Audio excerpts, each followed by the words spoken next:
Hi, it's Sachin here. What you're about to hear is not a polished episode. It's raw footage from a private brainstorm that Todd and I had just hours ago.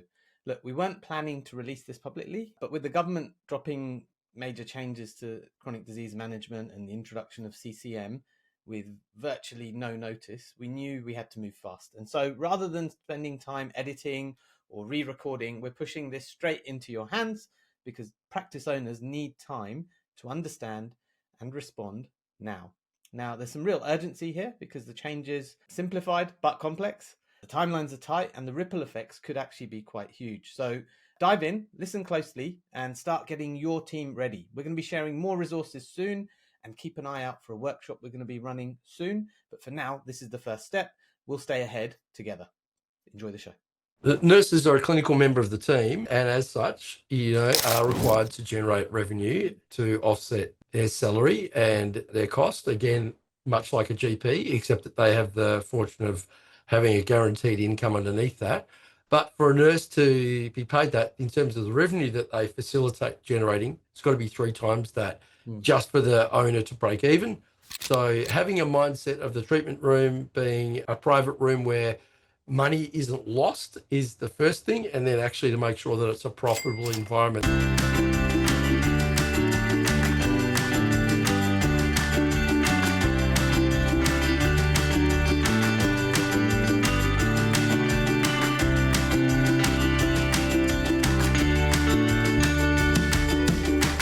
I'll tell you what Emily has said so far, which was similar to what we were touching on. Her thing was, so she has capacity to do that session. Thinking along, what does it cost in dollars to offer the service? What service is desired? How they mix? And what's best for each practice and patient? So menu of options is what she's talking about, but understanding base costs. Comms for patients, staff, and GPs, which is what we touched on. And then I think the model will depend on people's current billing models, such as there might be private billing, then they may just do it in a consult because BP makes it easier and the patient just gets a higher rebate in that setting. There wouldn't be that many people though who bill more than $150 for a level B, would they? No, I'm thinking that might be a C and they Okay. might privately Okay. bill Okay. a Yeah. 30-minute consult. Okay. So that's one option, right? Yep. And then if it's a bulk billing practice, maybe they do CDM light, like try and get it in 15 minutes. And then she was asking, is it the triple incentive? And I said, no, it's single incentive only. Big opportunity is there's no criteria around complex. So more patients could have a plan, which we've discussed, and a review as part of their cadence. So then in a year, if someone's got anything chronic, 4 of their 6.1 visits, it could be almost zero. Yep. And that'll be messaging. Yep. What's the role of the nurses? Private CDM, or do the nurses only do CDM health assessments or 900, or do they call and do it by phone before the person comes to the doctor? So then it depends on what happens to the doctor appointment. Sorry. So that was her thinking. So this is for the purposes of internal training. Yeah, And we'll take out some notes for that. just for our thinking, yeah. I've got the documentation all in my little iPad here too. So the changes come in place the 1st of July 2025. You cannot bill a CDM item number after that date. 721, 723, 732 disappear. And in its place is a 965, and you must start a CCM consult with a 965. So even though you've done a 721 and 723, you cannot review a CDM with a CCM item number. So everybody who has their first CCM must have a 965 or 92029 for VRGPs if it's a video consult. And the reviews, you can continue to do only reviews after you do the first plan. There's not really a requirement to do a new review, only that you must do a review in 18 months of billing it the first time for the allied health visits to be maintained at 5 per year. They're the main rules, and then the 967 and the 965 and the telehealth equivalents are all billed at the same amount.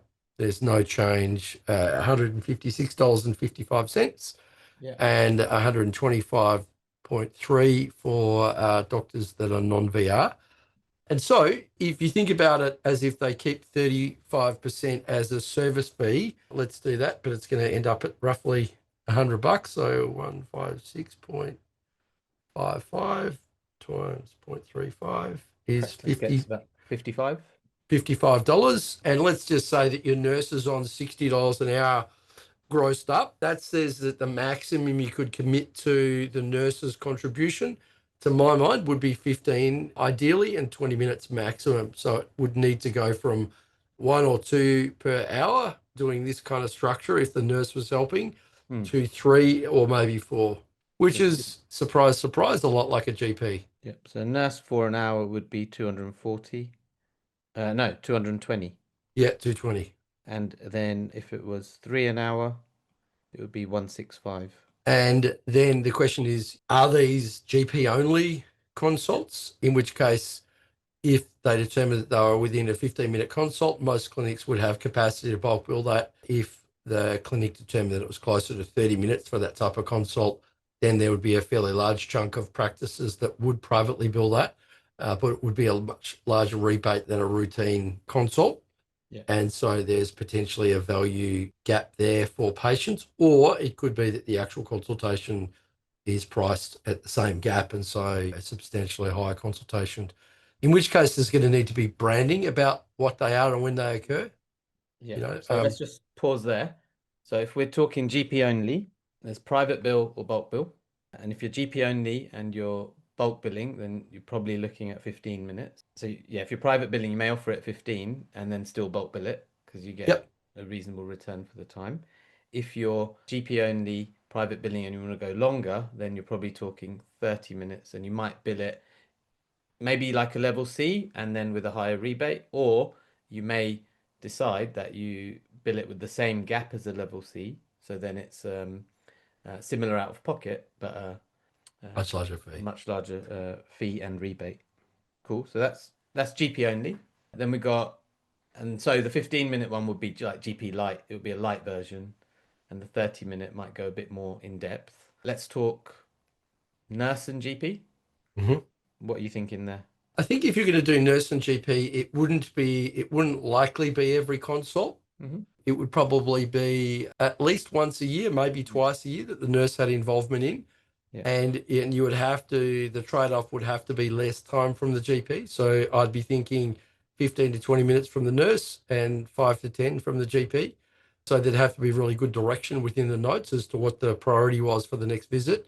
And the nurse ideally would connect back to 10997 equivalents in between their 1 or 2 catch-ups per year. So there'd be interspersed every 12 weeks kind of conversations with them to get them in for the next visit with the GP, and making sure that they're focusing on their goal-based objectives. I think both you and I, Sachin, agree that comprehensive plans are not necessarily desirable in this. They should be oriented to the goals of the patient and include only 1 to maybe 3 goals at the max. Yeah. But the things that they're accountable for should be in there with a really clear action-based plan for getting from where they are to where they need to be. And that would be the foundation for the 10997s. You So know, essentially, you're seeing them every 12 weeks or whatever the thing is, 3 months and a day. And in that process, we're giving them maximum three, but it may only be just one thing each time that you change or tweak until the next review, and maybe a nurse review in the middle just to help them keep moving along the on that direction. And that Mhm. could be phone or in person. So Phone would be better, I think. yeah. And so we could utilize the nurse in that way just to keep them moving towards that one thing. But maybe there's two or three at the beginning that they're working towards, depending on the motivation of the patient. Cool. So we got that option. Maybe some other types of options. What would you, have you got any ideas for other types? I've got a The couple. other type would be nurses doing all of it. And in that case, the GP arrives for a very brief encounter. Yeah. And so that assumes a high degree of alignment and clarity in the notes already. Yeah. And that what the nurse is facilitating, and it would be more like a health coaching relationship, is very highly directed by the content of the file. And so the nurse is really connecting patients to resources, making sure they have everything they need, and using motivational interviewing to focus on. I think such a one thing would be the ideal, right? Like if they're going to just be more active, then it's just a singular metric, which might be using steps or it might be something else, but a singular metric would be the goal. And then the GP is literally arriving in between patients to say, okay, are we clear? Do you have any questions? and I'll see you at this particular date for this purpose. So is that they're just arriving in person, but it's a highly leveraged consult. And here I'm thinking of the way an optometrist works when they work in with an ophthalmologist. So you'll often have a really brief encounter with an ophthalmologist because the optometrist has done pretty well all of the work on the front end. Or hygienist is similar, right, with the dental exam. Yeah. In fact, that's probably a better example because Mm. the dentist usually comes into the chair where you're imprisoned. Yeah. And they do a quick whatever that blowy thing is. Yeah. Yep, Um, that looks like $1,000 I need to get out of there. yeah. I don't know what that thing is actually. I need to find out. I had another thought that you could do nurses setting it up remotely with people or in person, and then a GP could actually work from home or telehealth or something and have a bunch sort of back to back in that setting as well.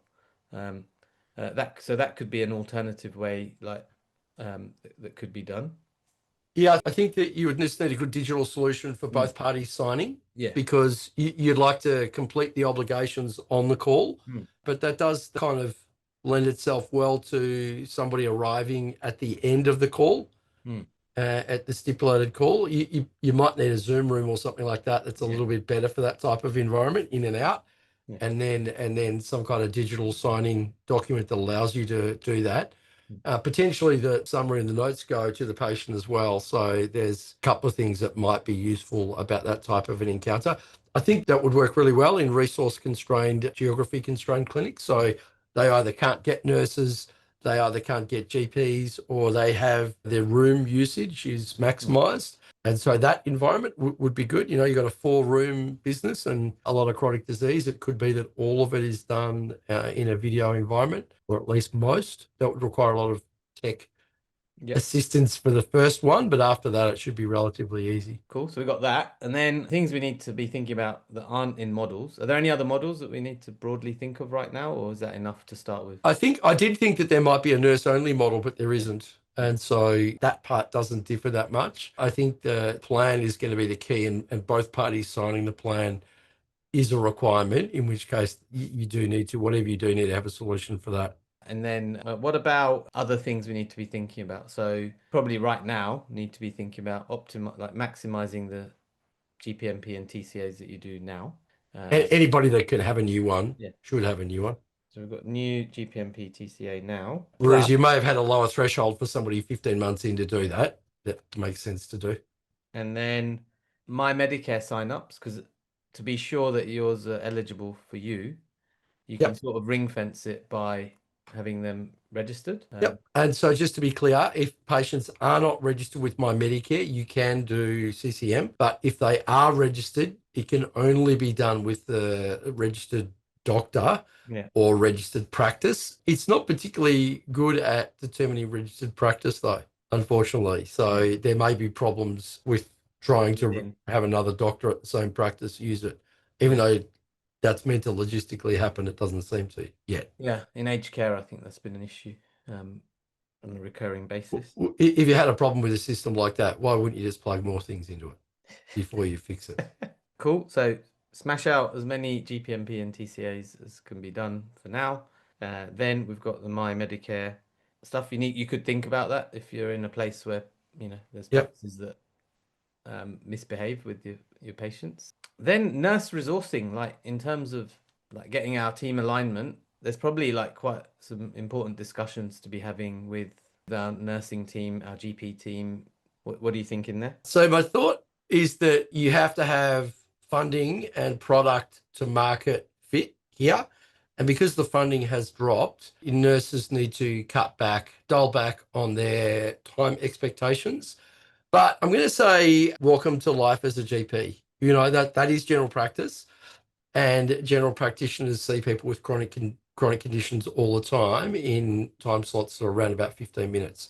And so the mindset, I think, of a nurse has to shift from doing the most comprehensive document that they've ever produced and leaving no stone unturned to making progress over a year and having contact 5 visits that are probably going to be phone visits in between, remembering the 10997s, then planning the in-persons as 1 or 2 per year. I don't imagine there'd be many that would have 5 per year with the nurse.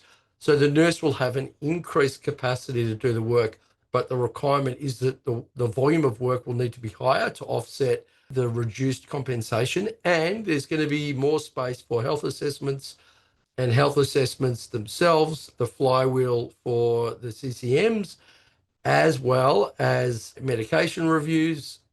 And so there should be no excuse for that audience, particularly 75 plus health assessments, that audience being ignored. That should be comprehensively addressed every year, and that should be a single point accountability for those people. Cool. I'm thinking as you're talking that we probably, as owners, need to know really clearly what their nurse cost per unit time is, probably. Maybe 10, 15-minute increments, depending on how they set up their appointment book. And Yep. then the nurses need to be sort of trained in understanding what that is as well, because really they need to be thinking that I need to generate Yeah. this as a minimum to pay my way. The nurses are a clinical member of the team, Yeah. and as such, are required to generate revenue to offset their salary and their cost. Again, much like a GP, except that they have the fortune of having a guaranteed income underneath that. But for a nurse to be paid that in terms of the revenue that they facilitate generating, it's got to be 3 times that Mm. just for the owner to break even. So having a mindset of the treatment room being a private room where money isn't lost is the first thing, and then actually to make sure that it's a profitable environment. So I'm going to use the word policing because I don't have a better word, but policing, the discretion and the wise use of resources in the treatment room, both your own personal time and all of the consumables and equipment that's in there. Yeah. And if I was a nurse, I'd be like pretty annoyed with the powers that be that have implemented these changes because over the last 15 years, 16 years, nurses are being asked to do more, but actually the MBS funding has actually removed those item numbers. When I first came to Australia for dressings and Yep. vaccinations, etc., that all went away. The WIP, or what The was the P&IP that PNIP, became, yeah, the WIP, that was always limited at 125 absolute max with whatever 4 or 5 thousand swoopies, yep, and now has had the generous increase to about 130. 5,000 to 130. Yeah, I'm thinking it's always been like that since I've been in ownership. yeah, So it has.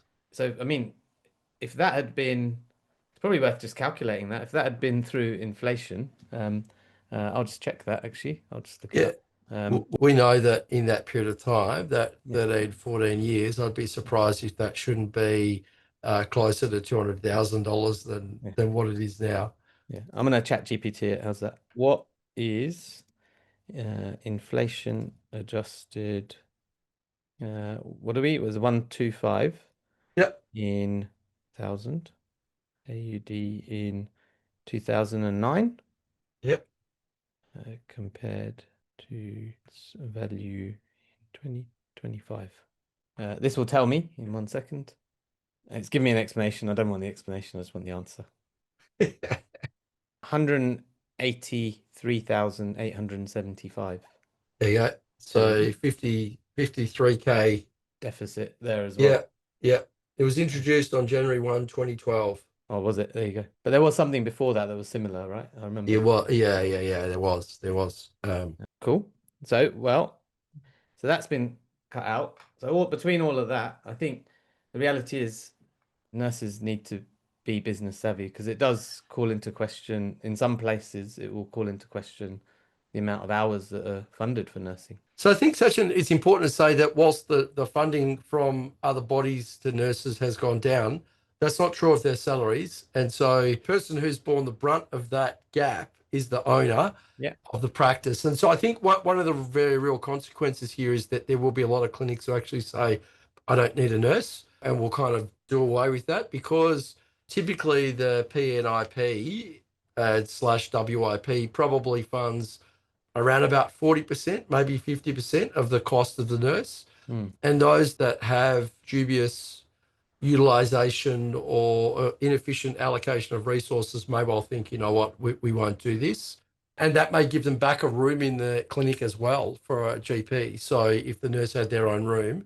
So I think that there will be clinics that actually back off on their nursing resources. Mm. And it will just mean that we need to have nurses performing at a level that they're probably not used to, but I know they're capable of. Nurses are really smart contributors to the clinical team, and it means that the job is much more like a GP. Again, what's good about it, if you think about what the GP holds in a consult, you're really focusing on the objectives and plans around chronic disease. You don't have to fix the chronic disease. There's already a plan in place.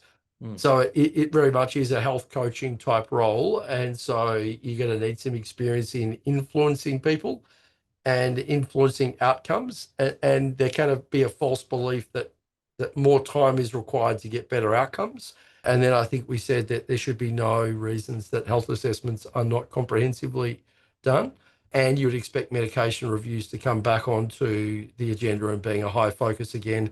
Again, most 75-year-old and above health assessments would probably warrant that. So Mm. that's one thing. All of the care plans that have been put in place run out by the 1st of Jan, 1st of 7th. July 2027. Yeah, Yeah. 2 years. So there's 2 years for those before you actually need to definitely review them. I think if you're waiting that long, you've probably lost those patients to some more industrious person that's recruiting them to MyMedicare.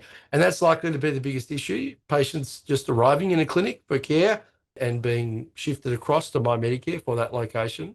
I think we will see some unethical behavior here, and we'll see some corporates that put a lot of resources into apps that potentially ask people to opt in for something, but on the back end, something else happens. Don't be surprised if that happens. The good thing is that whereas previously, if a practice caught up with somebody and just did a brand new TCA and GPMP, kind of mined the bulk of it, and then they came to you and you had to do the actual work, this time around, there's not the same financial incentive for kind of taking that.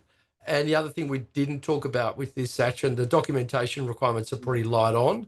Although one of the things that's key is that both people have to consent and sign the agreement, the clinician and the patient, and be offered a copy to carers, etc.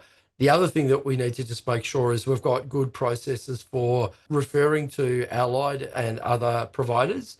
That's not going to be that difficult because I think that's pretty close to how you would normally email people, refer people, but you would want a template that just says, hey, this person is part of. Otherwise, there's not a way of knowing that that person is involved in Signed up. that. The notes are really clear that you don't have to name the party. And so I think it's going to be quite reasonable to say, dear podiatrist, and provide a list of. So you're going to need a good system for how you do that and how people find out. And the patients will be more required to achieve their own financial consent because those things may change on the back end as well. It's not reasonable for us to be up to date with all of that. The collaboration requirements are now fully on the allied health providers to reply to those letters, which has always been the fact. Some are just more lax than others, of course. And then there's probably opportunity. There's probably a couple of things. One is that if you've got spare space, you may start collecting like an allied health crew, provided it meets all other criteria. Because the criteria now are so different to what Yeah. they were. Like they're loose now, whereas before they were very tight. And so with that looseness, it just means there will be practices that fill up with allied health and then do the chronic disease and then push to their And more allied more health. allied health providers, I think, will go back to doing this because Mm, the kind of administrative requirements were kind of hassle for them as mm. well as GPs. Yeah. So they may well be more enthused about doing that as well. Conversations. So we'll probably need to provide information to and like training documents for our admin, nursing, GPs, and then we're going to need some conversations with our team, right? Obviously, the stuff we've talked about in CDM Fix, where we unpack with the team, is going to be important. We'll go back and revisit that content and simplify it, but the frameworks around the unpack with the team still stand, right? I think so. And then what I like about those session is that every part of the team has a job. Mm. So I think the job of admin is to enroll people in MyMedicare. Yeah, That the take home message is do this if you want to be able to access comprehensive healthcare from here. This is important, and it's important that it remains with us. yeah. That's probably the first thing. Mm. And in terms of execution of the new timed strategy, Mm. I think there's probably some coaching and collaboration required with nurses Yeah. on how to run focused motivational interviewing. and what level of documentation is appropriate, the must-haves. And I think my belief here is that the minimum viable documentation should be the goal, and then there should be system-generated templates. There may not be for referral letters, but it should be easy to do a CCM, allied health referral that includes all of the relevant information, as well as the fact that they've had an item number billed. Everybody needs education of the impact of reduced funding on general practice, and probably a call to arms around the fact that there's a lot of bullshit talked about at political and federal level that doesn't work its way through to what's actually happening at the coalface. All costs go up. Everybody in the practice is expecting to be fully paid for the work they do. These things do need to be well executed. So are you thinking it may even be that we have a template for practices that they can give to patients to write to their MP or whatever about defunding chronic disease? Yeah, I'm not sure those fights are useful, but I think that it's that we don't want to confuse patients. The main message is it's still really important to have preventative care, and that we allocate 4 visits specifically for us to work only on the long-term health issues, and to make sure that you've got the right plan and you're happy with the plan. I think the messaging around that is probably sufficient, rather than them going and lobbying on their own behalf. But a government that's in for 4 years, they've got a fairly remit at the last election, so I don't know that we'll be getting much luck to lobby them. However, if you are making adjustments to funding for that, then you probably need a short explainer as to what's happened there. Cool. Anything else? I guess the other thing, Sachin, is whether or not GPs and practices have a conversation around adjusted service fees on these encounters. I'm not sure that that's the way that I would go on these. I would probably intentionally simplify them and speed them up and maintain agreements, but that might be something that people wish to go down. I'd be mindful about letting the nursing team drive that, though, just so they could maintain a low volume and like the 1 hour consult kind of thing. And just to be clear, if nurses are doing one of these an hour, you might as well stop doing them. Yeah. I'm unequivocal on that. Yeah. Like if you're gonna do it that way, then you charge privately, and it has to be $300 or something to cover the nurse hour time. So I think it's got to be simplicity first. That's the place to start, and then you can make it more complex later if needed. But just strip it down to bare bones. Well, even think about that session. So let's pretend you charge $300 for this, and the Yeah. nurse spent an hour with them, and the GP spent 15 minutes. The return, again, it would still be around about $110 for the practice. It's not a particularly good return Not great. for Yeah. an hour of time from the nurse. It's probably at best 2 times what the investment is them, and then the access block that would create would be a huge issue. Yeah. So you'd be, you may do 30, 35, 45 minutes max at that rate if you're lucky. 30. But I think simplicity for me, I wouldn't even go anywhere near that. I'd just go to simplicity. Yeah. Cool. Agree. Anything else we need to cover? No, I think that's it. I think that I don't think there's anything else in there. We know that you can add the single bulk build item numbers with those, so there's a little bit of extra cream in there. The 10997s remain the same, 5 of those, and again they get the single MBS bulk billing rebate that will be more broadly available come November 1. Sorry. So and then yeah, the new item doesn't have the triple incentive from November Yeah. 25. So It's only there the is no single triple incentive. incentive around it. It's only the single bulk billing incentive. Hmm. And actually, I don't know for sure, but I presume the breadth of those is increased for the item numbers where they apply, because it was previously only the audience that you could bulk bill 16 and under, healthcare card, pension cards, Commonwealth senior cards, etc. Yeah, that'll be one to look up. That'll be interesting to see. Cool. All right, we'll stop there.